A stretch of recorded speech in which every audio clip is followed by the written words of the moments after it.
à tous et bienvenue sur ma chaîne de Tribulation littéraire.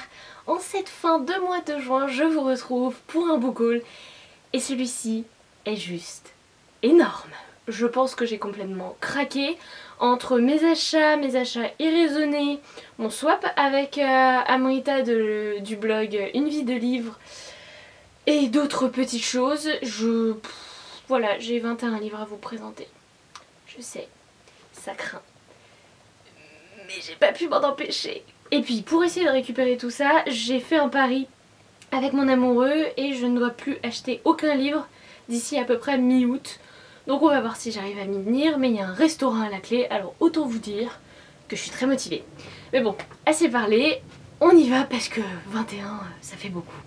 Donc je vous les présente pas du tout dans le bon ordre, et là on va commencer avec Harry Potter and the Order of the Phoenix de J.K. Rowling dans la collection Bloomsbury. Donc comme vous le savez, je reprends la collection des Harry Potter en édition anglaise chez Bloomsbury parce qu'ils sont juste absolument magnifiques. Donc voilà le tome 5 qui est, selon la lecture commune organisée par Moody, à lire pour début septembre il me semble. Sachant que le 4 sera à lire pour mi-juillet, le 16 juillet si je me trompe pas. Là ça me laissera le temps de lire ce petit pavé, parce qu'il y a quand même 800 pages il me semble. Et je vais avoir besoin de pas mal de temps parce qu'en anglais, comme vous le savez, je mets un petit peu de temps. Donc voilà, mais il est dans ma possession, il est magnifique. Et si vous me suivez sur Instagram, vous allez voir de très jolies photos de ma pile de Harry Potter très bientôt, si ce n'est pas déjà fait. Et quand je vous dis que ce n'est absolument pas dans le bon ordre, et bien ici on a Harry Potter and the Goblet of Fire, donc le tome 4, donc toujours dans la collection Bloomsbury, toujours J.K. Rowling, toujours des couvertures à tomber par terre. Voilà, je n'en dis pas plus, hein, pas besoin. Avec ma copine les Modarva, on a très souvent traîné à la Fnac Saint-Lazare, donc pas loin de là où on fait notre stage ensemble. Et à chaque fois que l'une y allait pour une raison, l'autre finissait immanquablement par acheter un livre. Et donc Inséparable de Sarah Crossan, traduit par Clémentine Beauvais et publié chez Rajo, fait partie de ces livres que je n'étais absolument pas censée acheter. J'ai juste accompagné les Modarva à la Fnac et voilà, j'ai craqué. Mais il n'était pas très cher et il est très beau et elle m'en a tellement bien parlé que voilà, j'ai craqué. On va parler là de Deux sœurs siamoises, donc un quotidien qui n'est pas vraiment le nôtre, mais j'ai vraiment hâte. Elle m'a dit que c'était très sentimental, plein d'émotions, très bien écrit, ça je n'en doute pas parce que si c'est Clémentine Beauvais qui a fait la traduction, voilà.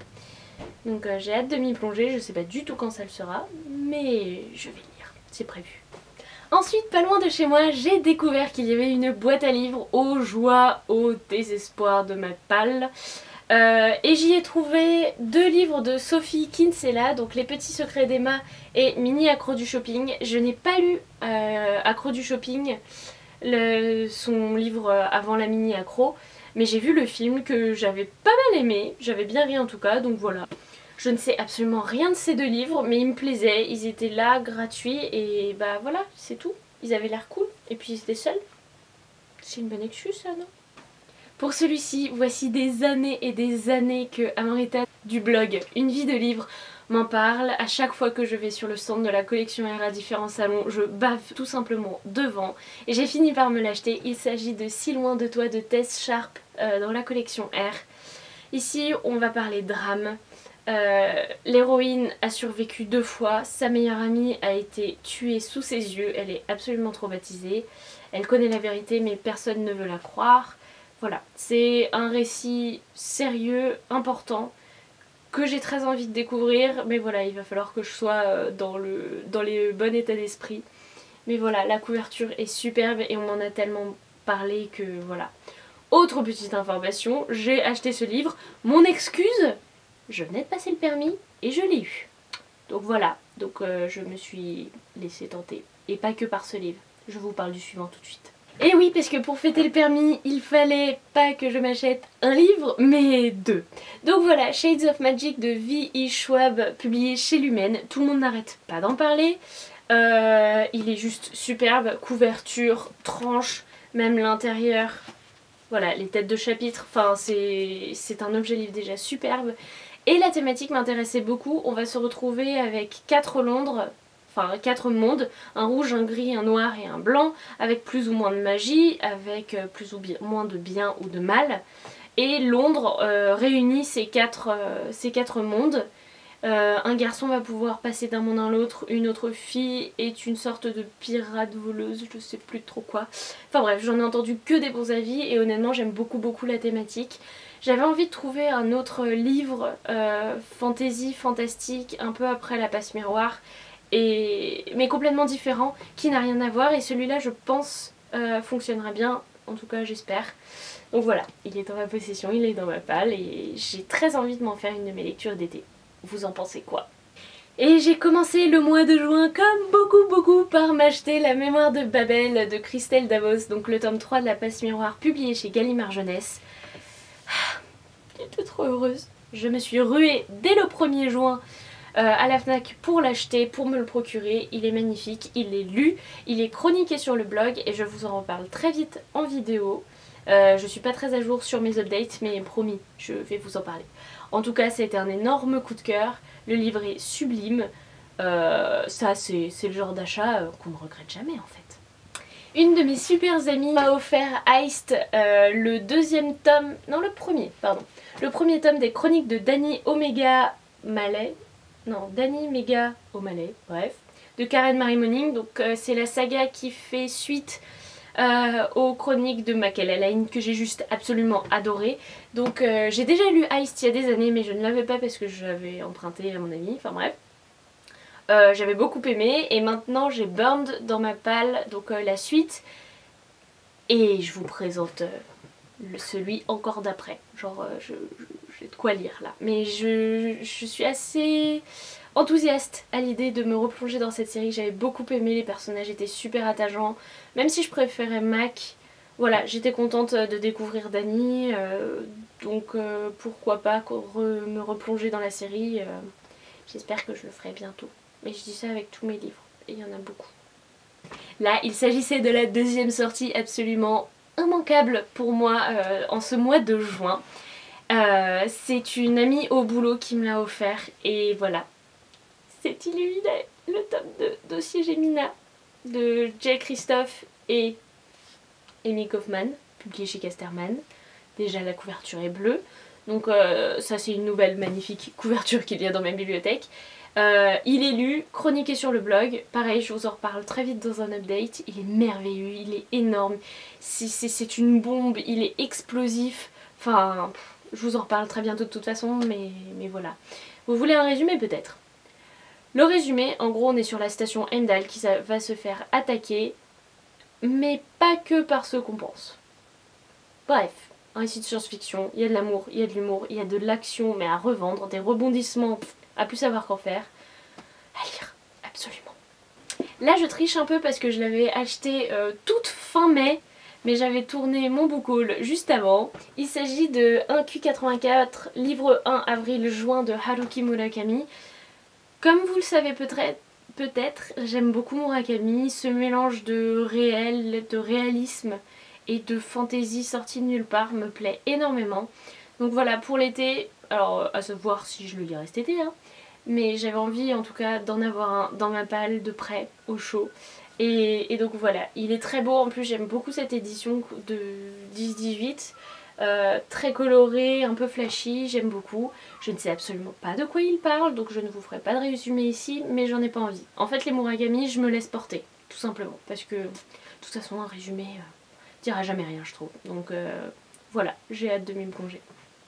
Alors je ne sais pas si je publierai cette vidéo avant ou après mon book haul, sûrement avant. Donc vous avez dû le voir, mais j'ai fait un swap avec ma copine Amrita de Une vie de livres et c'était juste trop génial, elle m'a gâtée comme pas possible. Et parmi les livres qu'elle m'a offert, elle m'a offert Animal, la prophétie de la Reine des Neiges. C'est le tome 2 de Victor Dixon chez Gallimard Jeunesse dans la Pôle Fiction, dans la collection Pôle Fiction. Voilà, je n'en dis pas plus, vous avez dû le voir dans mon swap ou vous le verrez. Voilà, les 3-4 d'ailleurs livres qu'elle m'a offert, je ne vais même pas vous les présenter, vous verrez dans le swap mes réactions, tout ça, vous verrez. Donc elle m'a également offert L'héritage des rois passeurs de Manon Fargeton, Caraval de Stéphanie Garber aux éditions Bayer. il est trop beau, je suis trop heureuse, mais pareil, vous le verrez dans le swap. Et Fièvre Née, qui est la suite de Heist, de Karen Marie Moning, publiée chez J'ai lu. Alors je vais vous parlais un petit peu plus tôt de la boîte à livres et j'ai trouvé La Chartreuse de Parme de Stendhal dans les éditions Carrefour. Il coûtait 21 francs, je tiens à préciser, c'est important de le savoir. J'avais adoré Le Rouge et le Noir quand je l'ai lu en première ou seconde, fin de seconde. Donc voilà, La Chartreuse de Parme, pourquoi pas, je ne sais pas si ça le fera avec moi. À voir, mais j'avais tellement aimé Stendhal que voilà, c'est un classique qui me tentait vraiment, le trouver dans une boîte à lire, je trouvais ça cool. Parce que j'ai des copines trop géniales, ma copine Amrita, donc toujours la même, m'a offert les tomes 1 et 2 de Endgame publiés chez J'ai lu. Il n'y a même pas marqué lequel est le 1, lequel est le 2, j'ai intérêt à pas me planter. Bref, ça faisait un moment que j'avais envie de les lire, le tome 3 est sorti l'année dernière il me semble. Donc il n'est pas encore sorti en poche, mais voilà, j'ai déjà de quoi faire entre le tome 1 et le tome 2. Je sais que ça va être une dystopie, mais je n'en sais pas beaucoup plus, donc je pourrais pas vous le résumer. Mais je préfère en fait lire de moins en moins les résumés des livres, je me laisserai porter. Un petit livre qui n'a rien à voir et que j'ai découvert dans une boutique très sympa de Paris, c'est Petit et Grand Musée de Paris aux éditions Parigramme, écrit par Valérie Appert. Voilà, je suis parisienne, je ne sais pas si je vous l'ai déjà dit. Je connais les grands musées, donc le Louvre, je suis une adepte du Grand Palais parce que j'ai Sésame. Mais voilà, j'avais envie de découvrir un petit peu plus de musées méconnus. Et en fait, je déteste taper sur Google musée de Paris, quoi faire, où on trouve toujours les 10 mêmes choses sur les 10 premières pages de Google et jamais les petits musées. Alors que là, il me suffit d'ouvrir et voilà, je tombe sur le musée des Beaux-Arts de la ville de Paris. Je savais même pas qu'il y en avait un. Donc voilà, un petit compagnon pour mes excursions culturelles à Paris. On arrive à la fin! Alors là je vous présente mon gros craquage. En fait, à mon stage, on nous a offert 60 € de chèque culture par le CE. Et moi en fait, chèque culture égale chèque livre. Et donc du coup j'ai craqué, 60 €, ça fait beaucoup. Donc dans les 60 € vous aviez le tome 5 de Harry Potter en anglais. Et vous avez également Cress, les Chroniques lunaires, le tome 3 de Marissa Meyer chez Pocket Jeunesse. Voilà, vous savez, dans une de mes vidéos je vous l'expliquais, j'ai l'intention de terminer cette série cette année. Je l'ai commencé en janvier, je compte la terminer en décembre. Parce que j'en ai marre des séries qui traînent en longueur et comme celle-ci est terminée, autant en profiter. Donc voilà, j'ai Cress, il sera certainement lu cet été, en tout cas c'est ce que je me mets comme challenge. Voilà, je ne sais même pas de quoi il parle, ça va juste être la continuité des Chroniques lunaires. En tout cas j'ai hâte de découvrir Cress, même si je sens que Scarlett va rester mon personnage préféré avec Lou. Enfin voilà, j'ai hâte de m'y plonger quoi. On approche de la fin mes petits loups! Et là je vous présente Songe à la douceur de Clémentine Beauvais, publié chez Sarbacane. Donc lui aussi fait partie de mon gros craquage des 60 € de chez Culture. On m'en a dit beaucoup de bien, j'aime le fait que ce soit écrit en vers libre parce que c'est pas du tout ce que je lis en jeunesse habituellement. Donc je pense que ça va être une lecture d'été. On m'a parlé d'une romance absolument sublime, je veux le découvrir. Et voilà, et puis il est très beau. Et le dernier mais pas des moindres, et je suis un petit peu après tout le monde, il s'agit de La Faucheuse de Neil Shusterman, publié chez Robert Laffont dans leur collection R. Voilà, celui-là on en a entendu beaucoup de bien et ça a fait beaucoup de bruit à sa sortie. On va parler de faucheurs, les maladies, la mort en fait a été complètement bannie de la Terre. Et comme il n'y a pas trop de place sur la Terre, on va se l'avouer, il y a des faucheurs qui doivent tuer au hasard les gens parce que tout le monde ne peut pas vivre jusqu'à l'éternité. Non, il n'y a plus de place. Donc voilà, j'aime beaucoup le thème, ça me paraît intéressant. Ça me fait un petit peu penser à La mort est une femme comme les autres, mais là c'était la mort qui avait un burn-out et donc elle arrêtait de tuer les gens. Normal. C'était assez drôle, là je pense que c'est tout autre chose. En tout cas, il a l'air très bien, j'adore cette couverture qui change un peu des romans en collection R. Enfin bref, j'ai hâte aussi de m'y plonger, mais je sais pas quand ce sera. Peut-être que je vais me le garder pour Halloween. Enfin, pour l'automne. C'est pas une mauvaise idée. Voilà. Et bien voilà mes loups, c'est tout pour aujourd'hui. Ça fait quand même 21 livres qui ont rejoint ma palle. Bon, La mémoire de Babel est lue, mais ça fait quand même 20 livres. Ça fait beaucoup. Donc Donc j'espère vraiment que vous n'aurez pas de book haul au mois de juillet, sinon ça veut dire que j'ai perdu mon pari, ou qu'on m'en a offert, mais ça m'étonnerait, parce que j'ai pas d'anniversaire ni rien. Donc voilà. Sur ce, je vous souhaite d'excellentes lectures. J'espère que votre mois de juin a quand même été joyeux, rempli d'achats livresques, de lectures, de tout ce que vous voulez. Je vous fais de très gros bisous, je vous souhaite d'excellentes lectures et à très bientôt. Bye bye!